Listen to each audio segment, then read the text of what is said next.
Hello, good evening, and welcome back. Labour members call to redistribute private schools' assets. Yes, they're going full socialist. Communist bad, communist buzzword. Okay, right. This stems from what the BBC said yesterday on the Labour conference, 5 things to look out for in Brighton. And under number 4, they said so-called radical ideas. And their first radical idea of some of the more eye-catching proposals include integrating all private schools into the state sector, removing their charitable status, redistributing their assets, and limiting the number of their pupils going to university. Yep, that was a radical idea, but now it's just par for the course apparently. So Labour Party members have voted to commit the party to integrate private schools into the state sector. And this is, of course, what you see in any communist country. Say, hey, here's a private company. Yeah, well, the state owes it now. Go fuck yourself. How about that? Yep, cool. Fuck yourself. The motion calls for funds and properties held by private schools to be redistributed democratically and fairly to other schools. Yeah, basically, those funds that you've gotten by people choosing to give you money, those ones that people have agreed, and you formed an amicable agreement and arrangement between the two of you, and you've got it with both parties willingly, yeah, that's going to be redistributed so it's more fair. So these people with, as Thomas Sowell would say, the vision of the anointed, they're going to redistribute it for you, and they don't even know what they're fucking doing. But hey, why don't we create identity politics for more and more groups? Because that's never gone wrong, has it? Fuck you. It says universities would have to admit the same proportion of private school students as state school pupils. Yeah, so basically, you want to go for a better education. Well, it doesn't matter anymore, because meritocracy is out the window with it. These communists, they're going to drag everybody down, because that's all they do, isn't it? Communists, they never bring anybody up, they just drag people down. So the amount of capital flight you're going to see leaving the country if Labour get in, I know I'm going to be applying for my green card right away. It'll be like Canada's immigration website going down after Trump was elected. It'll be the same thing for America from the UK if Comrade Corbyn gets in. But the body which represents private schools said the overhaul would be an act of national self-harm. Well, of course it would, because if you're going on the notion that your private property is now fair game for everybody else, then what the fuck do you think is going to happen? Nobody's going to want to invest there because they're going to know that the market is too volatile because it could be taken by the government at any point. So in case you're wondering, the other things which the BBC said were radical, this is the BBC, bear in mind, they say moving to a 4-day or 32-hour working week with no loss of pay. Yes, well, it wasn't actually the unions that brought in the 5-day working week, it was capitalism yet again, allowing a specialisation of labour and machines in order to then reduce the amount of work people had to do, which is why we live in the most prosperous time now, that the average person has more wealth than a king did just a couple of hundred years ago. It's the same notion there. So you want to move to a shorter working week without loss of pay. Well, of course, what's that going to mean is it's going to mean inflation, so then your actual income is going to decrease, even if it remains the same on a purely nominal basis. So that's full of shit. So closing all detention centres and replacing them with community alternatives, or you could just encourage full families instead of marrying the state, and you could say that a cohesive family unit is actually productive for the development of the child, instead of just trying to get both parents to be away and then send their children to nurseries. Ending all airport expansion and rewilding 25% of British land. How the hell do you think you're going to get any sort of foreign cooperation or maybe even investment into the UK if you're going to end all airport expansion? And with your rewilding 25% of British land, we're yet to see what it's going to be, haven't we?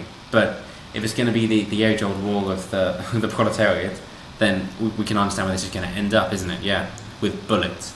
Moving to zero carbon emissions by 2030.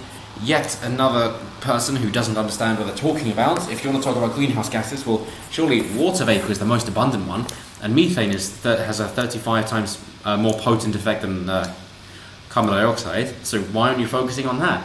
And then if you're worried about pollution, then why aren't you worried about the Ganges and the Yangtze rivers in India and China respectively? And that's ocean pollution, which is causing a much bigger threat. Oh, because you just think this sounds nice. And why 2030? That sounds very arbitrary.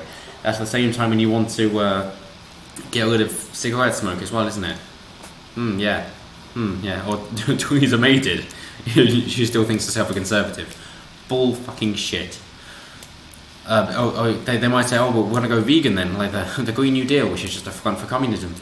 Okay, well, you want to get rid of the livestock, and I know I mentioned this before, but I will continue to mention it, that, okay, what do they eat? They eat the bits of the plant that humans don't, and where do they graze? Oh, they graze on areas of land which you can't grow crops on anymore. So they're actually really bloody useful. Finally, powers for local authorities to compulsorily purchase empty properties. Yeah, so you want to invest in real estate, you want to invest in something that's solid, that isn't gold, and you want to try and get some sort of passive income from it. Yeah, well, fuck you, okay? We're not going to reward success here. We're going to reward laziness. Anyway, let's get back onto the main story, because at least this one's been confirmed. So the vote means members have signalled a desire for the policy to be included in the next Labour Party general election manifesto. Well, that means the Tories are going to clean up, doesn't it? Speaking at the party's conference in Brighton, the Shadow Education Secretary, Angela Rayner, said tax loopholes that benefit private schools will be scrapped by a Labour government in its first budget. Yeah, that's never true, because the wealthy always favour higher tax because they know they're going to get loopholes out of it. The classic is, of course, it's in the 50s, isn't it, under FDR, where they had a 10,000-page tax document with a 90% marginal tax rate, because the first 2 pages were saying, oh, here's how the tax is going to work, and the next 9,998 pages were saying exemptions to the tax. So, yeah, the high taxpayers, they don't care. Oh, well, sorry, the so-called high taxpayers, the high-income earners don't care. Moving on, let's talk about... Ms. Rayner said she will task the Social Mobility Commission, which the party would rename the Social Justice Commission. Yes, it has become a meme. Are they not aware of themselves? With integrating private schools. If you're just worried about a cost basis, then have you thought about the millions, if not billions of pounds required to just move people across when you're changing from private schools into state schools? And if you want to make everything a state school, then why the fuck does it matter about who's going to go into university, considering they don't have a choice of where the school's going to be? And yeah, it's similar in America, where charter schools are being much more popular than state schools, because then you get to choose where your child goes, even though they have less of the funding.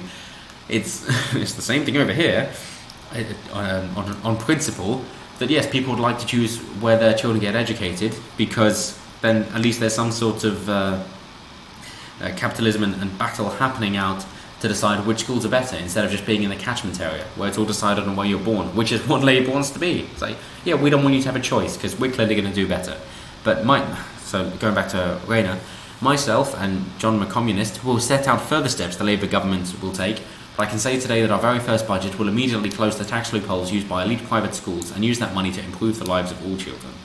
Bull fucking shit. You don't know what's right for all children. I doubt you even know what's right for your own children. If you have any.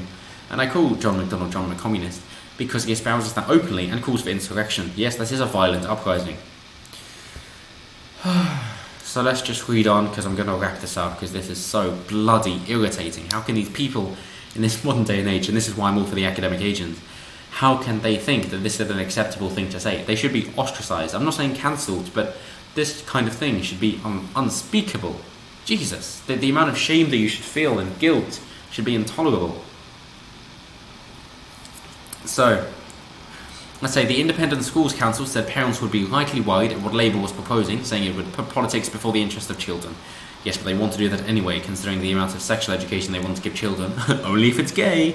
The move is an attack on the rights and freedoms of parents to make choices over the education of their children, said as Chief Executive Julie Robinson. Oh, got the woman card there. This decision is an ideological distraction from dealing with the real problems in education. We all want to see more funding for state schools and greater support for underperforming pupils, which is precisely why we encourage all schools to work together in the interest of every child. Well, maybe you should reform the school children. Have you considered that? Reform the schools for the school children. Have you considered that? Considering how much medication is needed for these young children, especially young boys, especially when they come from broken homes, maybe the whole idea of the school system should be rethought, unless your plan is actually to just try to teach people to conform in order to then make them better employees without any original thoughts of their own, which we all think that you're trying to do anyway. So keep doing what you're doing, and I'll only confirm our suspicions. How about you actually let them move about, and the zero tolerance on bullying is actually just a zero tolerance on responding to bullying? How about you scrap that as well? How about you teach boys how to fight, at the very least? Wouldn't that be good? The second day of its conference, Labour also unveiled a plan to scrap Ofsted and replace it with a new school inspection system. And I dread to think what they would be looking for. Oh, have you got these? Have you got these gender equities here? Are you making sure that you're teaching all the social justice? Are you making sure that you're telling children about their unconscious racism? Yeah, okay. It's going to be terrible. But anyway, that's it for me. Let me know what you guys think below. I'm always intrigued to hear what you guys have to say. Thank you so much for watching, and I will see you next time. Have a good one.